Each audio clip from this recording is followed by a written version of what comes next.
Hey, folks, welcome back to the Land Fixer podcast. I am your host, your favorite host, as usual, Logan Swanson, and we're talking all things land and a little bit apartments today. Our guest is Dave Seymour. How are you doing today? Well, Logan, thanks for having me on, brother. I appreciate you. Very glad to have you.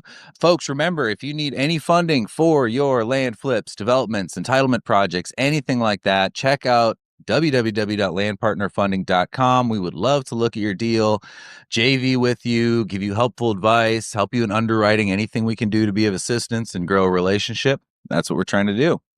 All that aside, Dave, thank you for being here. Could you go ahead and just start telling us a little bit about who you are and what you're doing today? Sure thing, man. I appreciate it. Once again, thanks for having me on the show. I do a lot of these podcasts, Logan, and, my favorite subject is me, and it's getting pretty old. You know what I'm saying? So I'll be concise.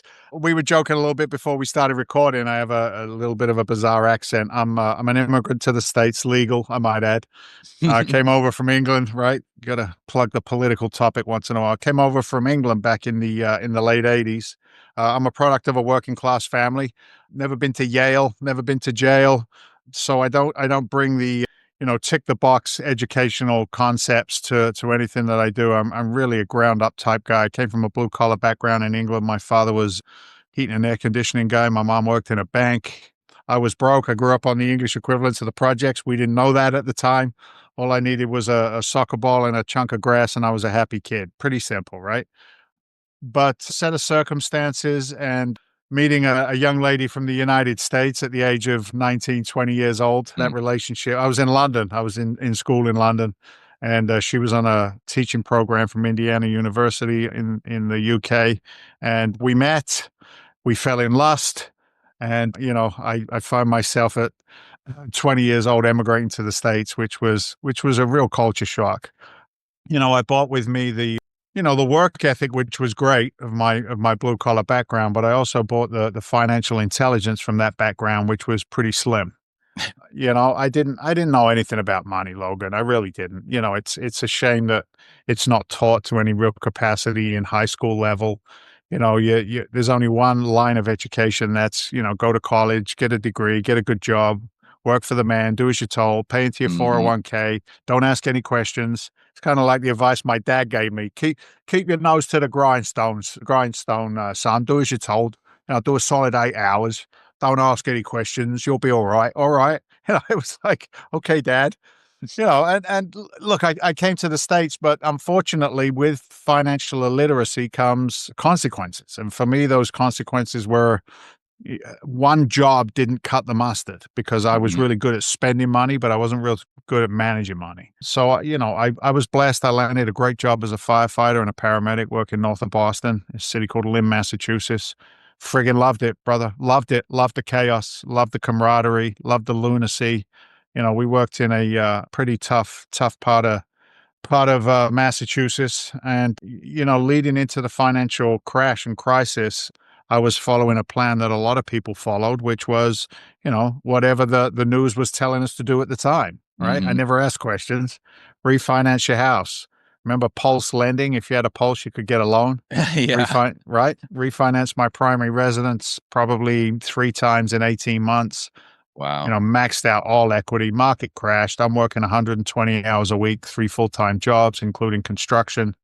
And it was a shit show. I'm going to be frank with you. It really was. Wife, 2 kids, losing my home. Marriage is taking a beating. Kids are getting only the grumpy dad. So you get the message, right? You get the Yep. story. I'm a man of faith. I'm also sober 35 years. And I was down the beach. I was praying to my God. I'm like, what went wrong? Right? What did I do wrong? That's what I need some advice on. God, it's your fault, right? Yep. Blaming everybody else, people, places, and things. Point the finger. Yeah, point the finger. Guy said to me one time, every time you point a finger out at somebody, there's 3 or 4 fingers pointing right back at you. Take responsibility for your own actions and grow up. And I was, looking for some guidance, and I was sitting in my F-250 pickup truck down the beach, screaming and shouting at God, trying to figure out why I was losing my home, why it was all falling apart. This was going into the financial crisis. And I got no answers, man. At that moment in time, I got no answers. It was almost biblical for me at that time. I don't want to go too deep into it because it's an emotional process for me, but it was almost a biblical experience in, my Lord, why have you forgotten me? That's what it felt like. I didn't lie, cheat, steal. I worked hard and nothing. So I turned the ignition on in the radio in my truck. It was always on news radio at the time. And a commercial came on the radio. Teach me foreclosure, a free 1.5 hour seminar coming to your neck of the woods. Learn how to do real estate with no money down. And Classic. I'm like, yeah, right. It was craziness, brother. It really was. I look back at that moment today. Whatever your beliefs are in this world, they're your beliefs. But I believe in divine intervention, and I'm living the results of that today. And I went screaming home to my wife, and I'm like, "Baby, I got the answers. We're going to be full-time real estate investors." She's like, "You out of your trees? We're losing the house. We got no money." But I found a way, right? You either find a way or you find an excuse. You can't do both. Mhm. And I found a way. I aligned myself with good guys who were doing business. I became available. I became educated. When I learned how to read a contract, when I learned how to read a land acquisition contract, when I didn't skim over the fine print anymore, when I realized that attorneys are just employees for guys like us, they don't walk on water. I learned a lot and I deployed it. Mhm. Education is great, but if you don't implement it, it's a waste of time. It's just your ego puffery and, puffering yourself up because of what you know. I want to know what you do. Anyway, that led me to single family flips, buy, fix, and flips. I've wholesaled land acquisition, small plots of land. Buy it for 10 grand, sell it for 15, make 5 grand. How you Yeah. doing? Not a bad day at the office. I've done that. We landed a TV show. We did Flip in Boston on the A&E network. That was kind of crazy. Having a camera up your rear end following you around for years. And that has, progressed through. I've touched most things really in the real estate world, from lending, hard money lending, private equity is where we're at today. We buy, fix, and develop land Southwest Florida. We build what we can where it makes sense, and we raise money and private equity to do that. So it's been a hell of a journey. It really has in 15 years. So that's the short version. Buy me a Yeah, cup of that's coffee and I'll give you the long version. if you live closer, I would. Maybe when I'm in Yeah, Boston next time. yeah, But there you that's go. that's interesting. Yeah, I'm 3.5 years sober as well. And I Mm, think in sobriety you find that they call it the gift of desperation. You hit your rock bottom, and yeah, then all of a sudden there's like this strike of inspiration. And it sounds yeah, like you had that moment in your truck as well. Um, yeah, for and I sure, for I sure. really relate to that. I was, when I was, I guess it was about 8 or 9 years ago now when I started real estate. It was very similar. I was working, very close to 100 hours a week, something like that. I was Yeah, working a yeah, full-time construction project management job. I was working at two separate restaurants, and I was looking at my accounts, and we were just barely breaking even every month. Three kids, and I just like, there's no future in any of this, yeah, you know. yeah, And yeah. same thing. I It's was a sitting in lose. my It's a loser's bet, right? yeah. It's a loser's bet. It really is. Yeah, and I realized that just the same thing. I was like, there's this myth that if you just work for somebody, you'll be okay. It's a myth. It's a It's myth. disgusting. It's Uh, disgusting. you have zero. If you think you have no control over your life when you're an entrepreneur, imagine being at the whim of another entrepreneur. Yeah, Like, how yeah, is there yeah, safety in that? Um, yeah, yeah, but yeah, yeah, same sort of deal. I was sitting in my car, and all of a sudden, this podcast, listening to real estate podcasts, and this one really spoke to me yeah. about buying and selling land, and I was like, I think I could do that. Same thing. Rushed home, told my wife. She thought I was Did you crazy. really? That's Yeah. so crazy, Yeah. bro. That's awesome, man. That's Yep. awesome. Look, God has got his, there's always a plan, right? It really is. Mm. There's a plan for some people to just, live in fear. I have tattooed on my arm my years of sobriety, and right above it in Latin, it says, Reponi timor meum cum fide, which means replace my fear with With faith, faith. Yeah. right? Because when you go into, let's just be realistic, when you go into a multi-million dollar land acquisition, building acquisition, raising capital, I don't give a crap who you are or how prepared you are, there is an element of fear in there. Like, what the heck am I doing? I'm not supposed to be here, right? Like I would be on national TV. I'd be on, Squawk Box with Joe Kiernan and Becky Quick, and I'd be like, "Do these people know who I am?" You Yeah. know what I mean? Like You get 5 that months ago, I'm imposter sitting in the syndrome. right, imposter Yep. syndrome. So overcoming that fear takes practice, takes commitment, but it takes teamwork, right? Locking arms with the right people around you to be able to move forward in faith. And when I get out of my own way and let the plan manifest itself, good things tend to happen. Who would have known that our story was that similar when we only met Yeah. 5-10 minutes ago on a podcast? How you Yeah. doing? You know what I mean? Like I see you now. I got you. Yeah. I know who you are, as do you. So it doesn't surprise me that these things happen anymore. Yeah, and I do think that it's almost a common trend too. You hear very similar stories from real estate investors. It's like because they know what the bottom is, they're not afraid of it anymore. It's Yeah, like they hit that yeah, bottom and they realized, hey, been there, survived it. Let's go try to do something crazy. At least yeah, we can grip and yeah. rip this life. What do you That's what do really you cool. think of this? My business partner in the private equity down in Southwest Florida, so I'm up in Boston, but my business part about my age, Walter's 60 or 61. I just turned 59 back in October. So, we're not kids anymore. We've seen some stuff. But what's interesting is, as I shared with you, I was a paramedic and a firefighter for 16 years in Lynn, Massachusetts, which is a pretty tough town. And Walter was special forces in the Mm, military. yep. And, you bring that concept to the conversation of like, I've seen some stuff. I've been through some stuff. Hmm. And what Walter and I would do is we would look at a transaction, we would look at a scenario, and for most people, I would assume it would be so fear-inducing that they would walk away from it and not even give it a crack, right? I can't tell you how many times we would look at each other and go, "This isn't an emergency yet, right? This isn't a run for the hills moment. This Hmm. is more due diligence. This is, buck up, lean in, step up." Walter would say on occasion, "Can you still fight?" Which is a military term of, "We're taking some shit right now. Are Hmm. you going to step up? Can you lean in? Can you fight? Do you have energy left? Are you committed?" And, that can be a little too strong for the average wannabe who's listening to our podcast, Yeah. right? And I just gave him a dig when I used that terminology.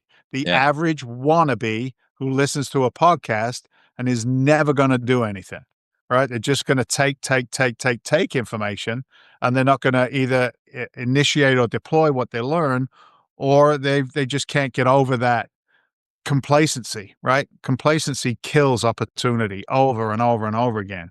And, it's who you surround yourself with, I think that creates the opportunities and the successes.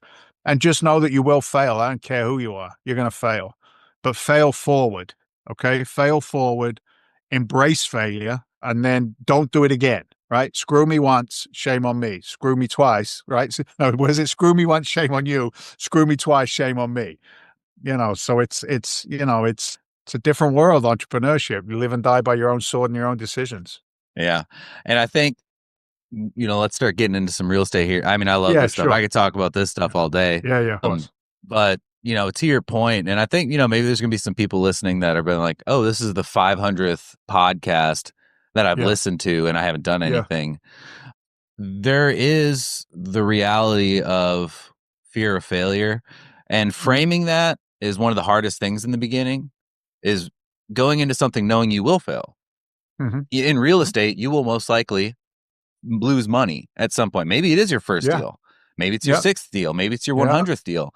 You would honestly, it's better to lose money on your first deal that's small than to Yes. get where you're into six, seven, eight figures Yeah, and yeah, then you hit your yeah, first failure. yeah. But reframing that instead of failure is just inevitable learning. You know, Yeah, my partner and I, we talked about like everything that we do scaling from, little flips into developments and bigger projects. yeah. Every time we lose money, we're just paying for our education. That's all. We're not going to Correct. get a master's degree or a Yes. doctorate. If we did, we would pay way more than we're losing in this business. So might as well just, all right, write that off as cost of learning. Mhm, That's mhm. all it is. You will always pay for your education. You can either buy somebody else's mistakes or just accept the fact that you're going to make your own. The only thing I will say is that when I learned to pay for somebody else's mistakes, the impact of that cost or expense to me was less than when I went out there and made them myself. And I've done both. I've Hmm. absolutely done both. From 40,000 to millions of dollars of challenges that I've faced in my business. That's the tenacity component. Are you going to hang? Right? It's interesting as well, and I say this because I have to, right? I have a conscience today. I've stood on stages as an educator for well over 10 years, right?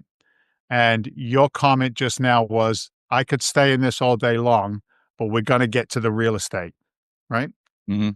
What I think most people fail to understand, not you and not I, what most people fail to understand, real estate is fifth grade math. Yeah, It's what it exactly. is, right? It's fifth grade mathematics. So if I could be so presumptuous as to suggest that everybody listening to this podcast can do fifth grade math, I'm just going to throw that out there. Maybe I'm wrong. Who knows? But I'm going to make that assumption. So if that's the case, why isn't everybody doing what we're talking about? You know why? Because they haven't got the piece that we're describing right now, Hmm. which is the committedness, the mindset, the overcoming of fear, the embracing of failure, surrounding themselves with people who are doing the business at the highest level that they possibly can, finding what their value is. I don't give a crap about a piece of land. I don't care about multifamily assets. I don't care about single family flips. I care about the center from which I operate so that I can go out and do all of those things because it's fifth grade mathematics. I can't tell you how many times I would hear, when are we going to get to the meat and potatoes? Right? That's what they want. Meat and potato. Okay, I'm going to give you a spreadsheet that can analyze a land acquisition in less than 35 minutes. Guess what? Numbnuts, you're not going to do anything with it. Right. You're going to, I analyzed some land. Great. Now what? Nothing. Nothing, because I didn't lay the foundation first. I Yeah. didn't understand the value of what it is that we do every day. So, I don't want to go overly direct, but it is what it is, brother. I don't have to please anybody anymore. My people pleasing days are long gone. Yeah, and I think some people get frustrated, just like you're saying. They're like, just get to the secrets. That is the secret.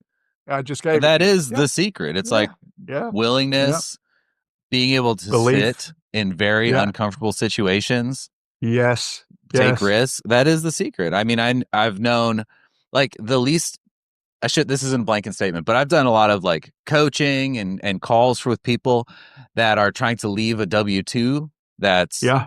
comfy and just make more money and have freedom. And they're the hardest ones to convert because Of they course. have the comfort.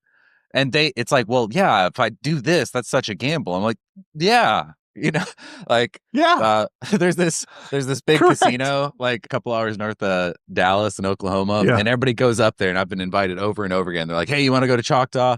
I'm like, no, I'm not much of a gambler. And then I sit and I'm like, well, I mean, that's Yes, I kind of am. all I do. That's just why that's not Yeah. interesting to Yeah. me. That's work. Yeah. Yeah. I try to Yeah. gamble and make it look smart. Yeah. So well, let's get into this. So right now, you have your hands on a lot of different things, Mhm. right? So what I'm interested in and talking to you is, so you're at the point where you're operating with a lot of OPM, other people's money. Is Yeah. that correct? Yeah. Yeah, for Um, sure. and I think honestly, that's probably one of the scariest things for me is It to is. this It day, it's is. like, I could go well, first of all, it's because I don't borrow money from just random people. It's never nameless or faceless. It's always Mhm. somebody I know, Mhm. somebody I already Mhm. trust, somebody I have a relationship Mhm. with, somebody who I Mhm. oftentimes know their family and their kids. Mhm. So I have Mhm. like not only the responsibility of their money, but the well being of their family in my mind or Yeah. whatever else. Yeah. So, I wonder, how do you sort of responsibly manage that emotionally, but also in the fifth grade math sense you were talking about before? Em Emotionally, I don't do well. Yeah. I'm not gonna lie to you. I'm not gonna tell you it's all good. Look, everybody who deploys capital into a land acquisition, an entitlement acquisition, a development, whatever it is, right, is an accredited investor, first of all. Hmm. So as you know, with SEC compliance, a Reg D scenario, they have to be accredited, and which is upsetting to me is the fact that just because they have an earning capacity, therefore they are supposed to be knowledgeable about what it is that they're doing. And Yeah. unfortunately, The majority of accredited investors are not. Mm-hmm. So how do I manage that emotionally? I overeducate. Just because somebody can write a check doesn't mean that they should. Mm-hmm. And when things go sideways, and they will, as we've already discussed, when things go sideways, even though they've signed that piece of paper acknowledging the fact that they can lose their principal, not Mm-hmm. some of it, but all of it, Yep.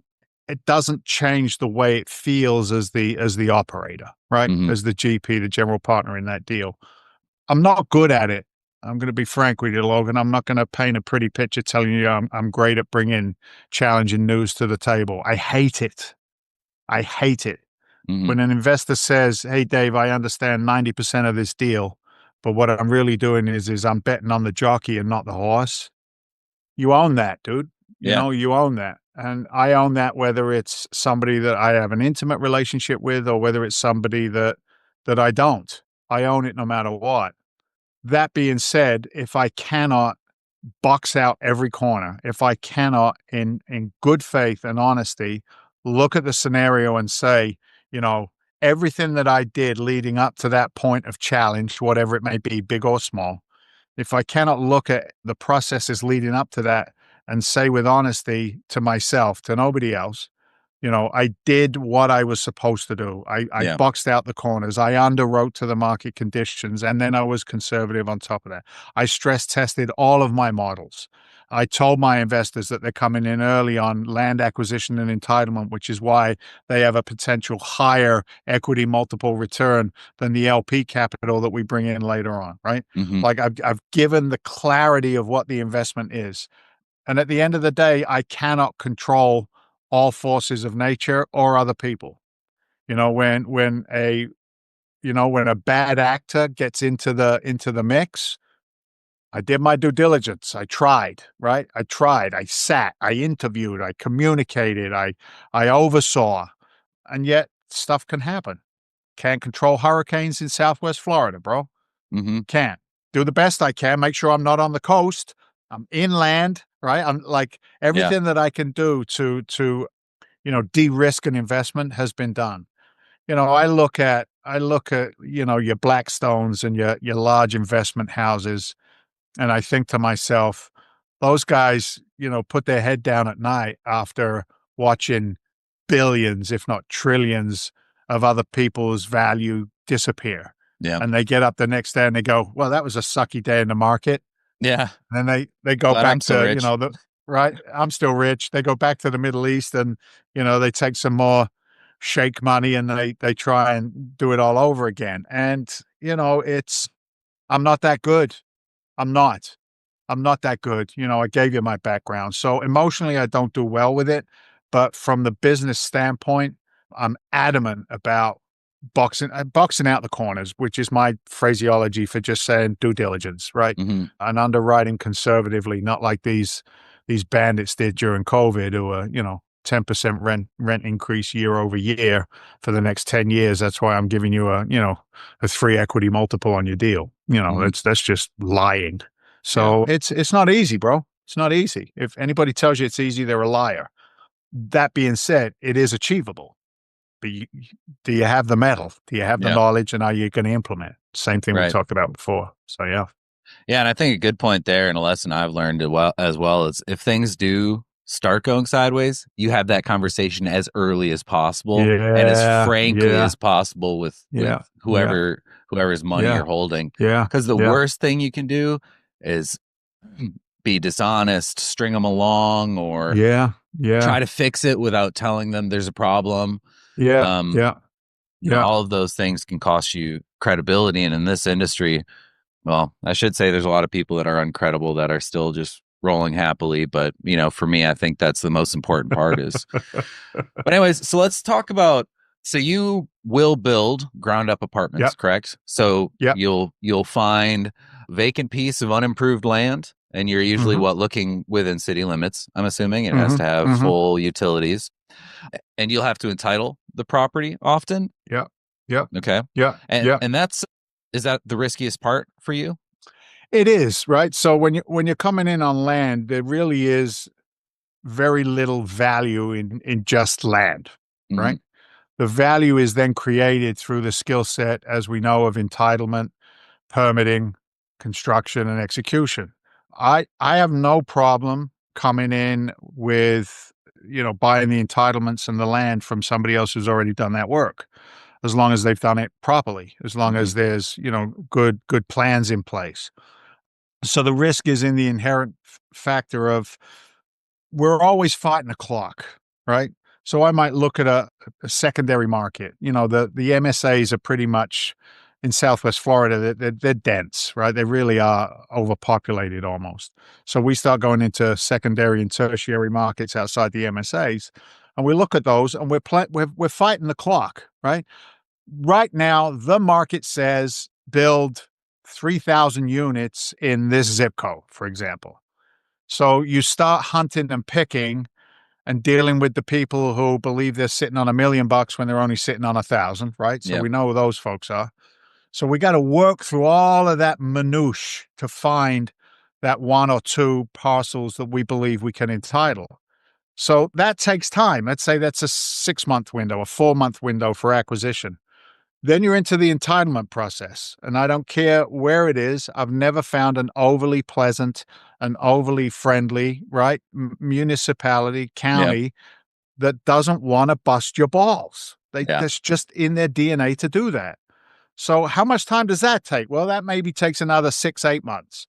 Then you've got to deploy AIA contracts. You've got to do all the infrastructure work to get to that point of having plans and a package deal. And we will write that out for 18 to 24 months. Hmm. So, okay, now, Mr. Investor, put your money up. You ain't going to see anything for 18 to 24 months. How's that feel? Right. How does that feel? How is that conversation when they go, well, I can get 7% in my 401k. Then go get 7% in your 401k, right? You're not my huckleberry. You're not an investor. It's following the sheeple mentality of 401k is the only way to go. It is Hmm. what it is. Their marketing dollars are louder than ours. So in that entitlement process, investors have an expectation of, 3 to 4 equity multiple. Then if they choose to, they could stay in that deal if we stay in the deal through construction. And then that can also, juice up the return profiles. So yeah, look, it is risky.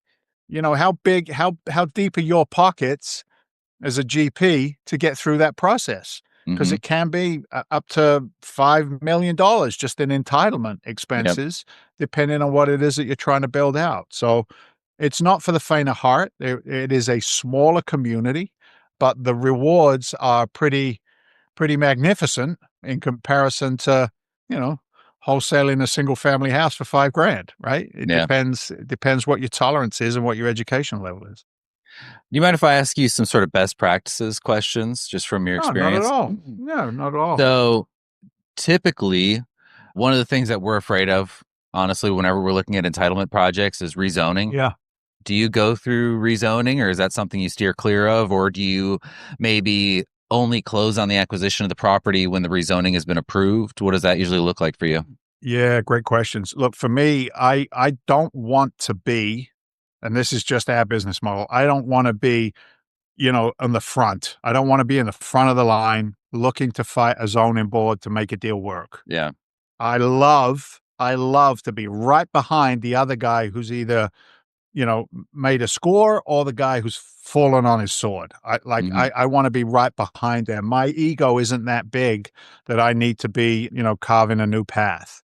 So our due diligence is to look at the market. What has been approved, what is rezoned, what's meeting resistance, what's been in zoning for like 5 years and still has got no joy. Somebody else will tell you what works and what doesn't work in a market. So we'll look at that, and that can very much, drive our decisions. Are there exceptions to that? Of course. If I see such an overly massive demand in a market where, myself and the legal team can make such a strong argument to rezone to whatever it is that we want to do, then maybe we'll invest, right? We'll find that one or two lawyers in that city, county. There's Hmm. a there's always one or two. Like it or not, they're the guys that pull the strings. Yep. Find out who they are pay them for their knowledge, and then make a decision as to whether you're going to move forward or not. But just because it makes sense to you doesn't mean it's going to make sense to the zoning board, the city, the town, the county, wherever it is that you want to do business.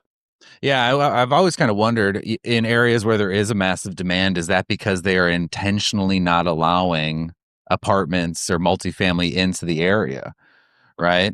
I mean, that always seems like an Yeah, indicator that there's a maybe systemic problem you might be facing. yeah. Look, for sure. If you want to just look at, the demand for housing and affordable housing has never been higher Hmm. ever in the history of the United States, right? It's never been higher. And yet the cost of housing is never been higher either. So you've got these two opposing forces. Something has to break and has to give. And the old school mentality of we don't want apartment complexes, we don't want housing. City of Boston, for example, has rezoned and changed a lot of its housing laws to allow for building of apartment complexes. Nationwide, there is now what's called an ADU law, attached dwelling units. Hmm. I just did one, a little single family flip because I could. It's easy money for me, where we just changed out some of the square footage on a single family property and added what's called the ADU, Yeah. attached dwelling unit, which now makes a single family in practice a duplex, Right. which can create rent. But the idea is that if we cannot find a way to lessen the challenge of housing, it's just going to keep on compounding problematic, right? Hmm. So, yes, I think there is a systemic problem. I think it's been held back on purpose. I think it's nothing more than pure politics, right? Nothing more than if I get in office, I promise this will happen or this won't happen. Now, Hmm. whether they do or don't do that when they get in office doesn't really matter, does it? They do Right. what they want anyway. So, for us as investors, understanding the geopolitical landscape in the places that we want to invest is critical. It's on the checklist. It's right at the top. And then looking at that supply demand from there and then figuring out what is my tolerance for time. Hmm. That's really it. What is my tolerance for time? Is there enough depth within the company and with the investment pool to be able to sit? Who's going to blink first? Right? Right. It's almost like that. And let's be frank, they've got the leverage. The cities, the towns, the zoning boards, they have the leverage. So we have to learn really good negotiation skills. We have to learn the right players and then align ourselves with them to achieve the goals that we want to achieve. What I will say is this, and we could go just off on this topic for 3 hours. What I will say is this: is I have found that if we keep a almost like a business mantra, if you will, of people first and Hmm. profit second, we tend to get more traction. I think at a core, I think people are good and they want to see that. So I try to maintain that. Look, you're going to come across a few assholes along the way. It is what it is, right? But give them a little grace and see if you can get through the quagmire to achieve the goal. Yeah. And let me ask you, one of the things that would seem most challenging for me for this sort of venture is, in land, for Hmm. example, we're usually trying not to look at projects that would go past 18 months, Yeah, 24 months max, right? yeah, Whereas, what's the full cycle timeline for the size? Well, I guess one, what are the size complexes that usually two, are they yeah. usually mixed use or regular? And then what's the lifespan of a deal? All of the above. So it's Okay. margin, margin, margin, delta, delta, delta, right? If I have Hmm. to sit for 7 years and yet my margin's panning out at, a 5 equity multiple for an LP investor, then the question is, do we have LP investors that will sit in a 5 year timeline for that margin? Is it a 7 to 10 year exit? What's the exit?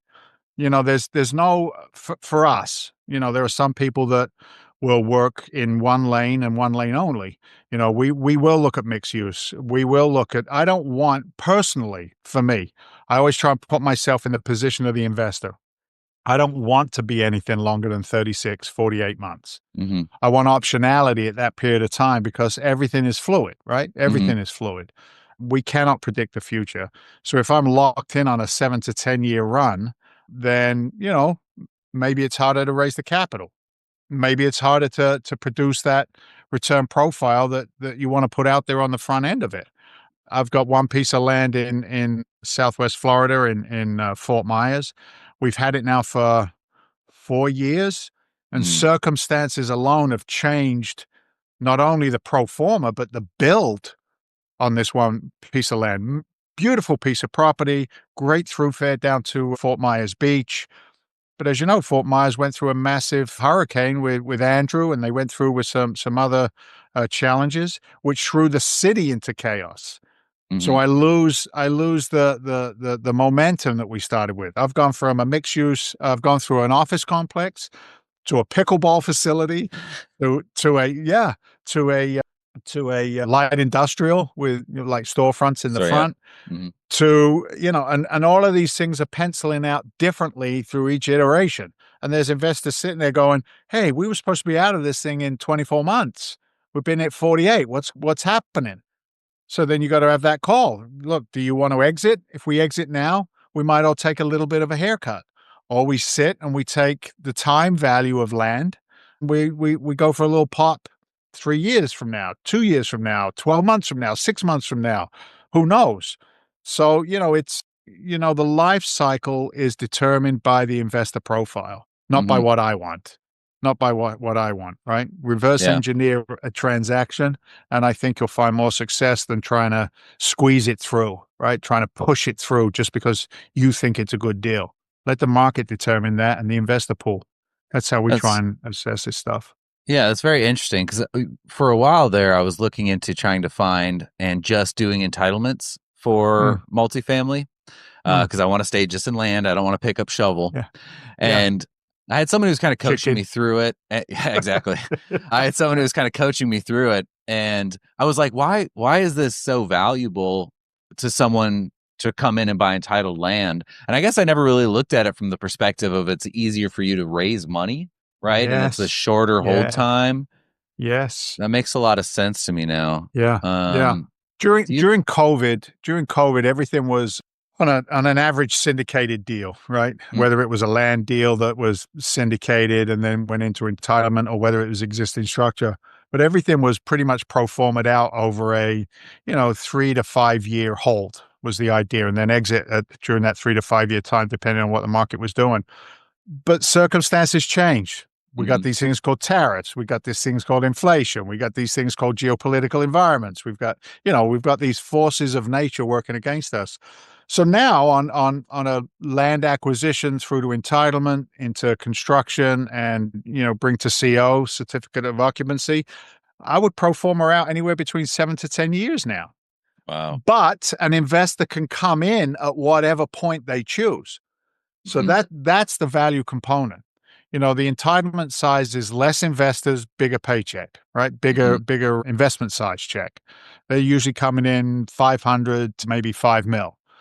The LP investor, the retail investor, the ones that come in at construction, they're coming in at 100,000 is probably the average to Yeah. 200,000, but they want out in 3 to 5 years.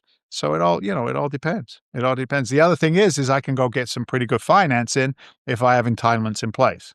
Right. I can stop bringing in some of the cheaper money. So it's all leverage driven, delta driven, checks and balances. It's almost like an engine. When you want an engine to purr, it's valves, right? Yeah. Less of this, more of that, more of this, less of that, Yep. trying to get it done. So yeah. So are you typically going all the way through to construction and then do you hold the properties and rent them or you go to market? Yeah, usually to market or refinance. That's Okay. again, that's in the pro forma. That's driven again by the investor profile. As you begin to raise money, you have to know what it is that your investors want. A lot of times they don't know what they want. I just want a better return. Okay, well, what's your risk tolerance, right?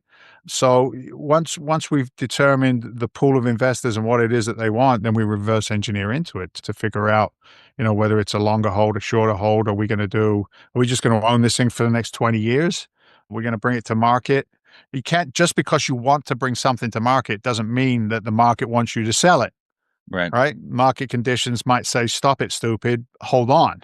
Mhm. And again, that's in your investment documents that the investors need to know that you as the GP are going to make that decision as to when to go to market. So, it's nothing's set in stone. They have to understand, like I said, the fluidity of what it is that we do and how we go about executing on it. So Okay, perfect. depends. Yeah, Yeah. Well, we're getting close to running out of time here. So I want to ask you kind of a more broad question, but yeah, something I think you'll have some good advice on, which is if, say you're in a situation where you are about to go try to raise capital, do you have any maybe broad, helpful thoughts, guiding principles that you live by in that process that benefit my listeners? yeah, for sure. Look, if you want to raise capital, I don't care whether it's just a private lender on a single family flip or a piece of dirt in Florida. Like you can buy little lots in Florida for 30 grand and sell them for 35, right? Hmm. You have to be raising capital all the time, whether you have a deal or whether you don't. If you get a deal and then go to raise capital, you're probably not going to find the money that you need. So it's multiple touches, it's a lot of information, it's a lot of education that is consistently out there in the ether, tickling the interest of potential investors. So, that's your world of social media and marketing. So you're always raising money. So let's get specific with it because you kind of mentioned it earlier as well. Most people will start with family and friends. Hey, this is an endeavor. This is what we're going to be doing. We will raise money for it. So, two magic words in raising money. Are you ready? Two words. What if? Yeah. Get those in your vocabulary, bro. Get them in your vocabulary. What if I put you in a position where you were protected with a land acquisition where I could potentially double your money over a 12 to 18-month period of time? Is that something that would be of interest to you? Now, I understand it's not for everybody. It's called the takeaway clause. If it's not for you, do you know anybody else who would like to double their money potentially over a 12 to 18-month period of time? I'd love an opportunity to share with them what it is that we do. What have I done in that 30 seconds, right? I've given them something, I've taken it away from, I've now given it to somebody else. Human nature alone says, no, I'd like to at least know what it is you're talking about, Dave. Awesome. I think I can find a little time for you next week. Tuesday or Thursday around 1 o'clock is usually when I sit down with novice investors like yourself. Play the game, figure it out a little bit. Those are just one-on-one conversations with Uncle Charlie and Auntie Mary and your brother-in-law. But as you begin to scale out, profile your investors and always be touching on them, giving them information, a newsletter, a podcast, right? Yeah. You start your own podcast. I know nothing about real estate podcast, right? With Dave and Logan.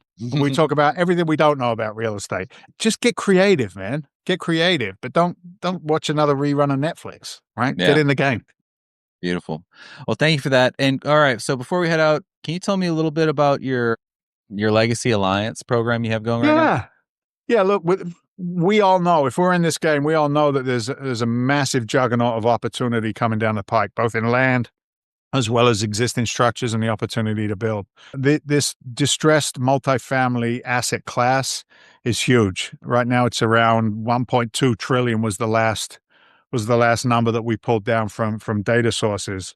So if there's 1.2 trillion dollars in potential distressed assets in the multifamily market, either in paper or land or existing, how do you capitalize on that? Well, I don't know about you, brother. I'm not big enough to take down 1.2 trillion on my own. But if we educated an army together, showed them the exact steps of what it is that we do, how we do it, what if they could learn how to do those same things? Oh, I used those words right there. Did you hear it? What if? What if they learned how to do business the same way? And what if they had access to capital? What if they had access to mentorship and guidance so that the fear factor is lessened? So that's what Legacy Alliance is.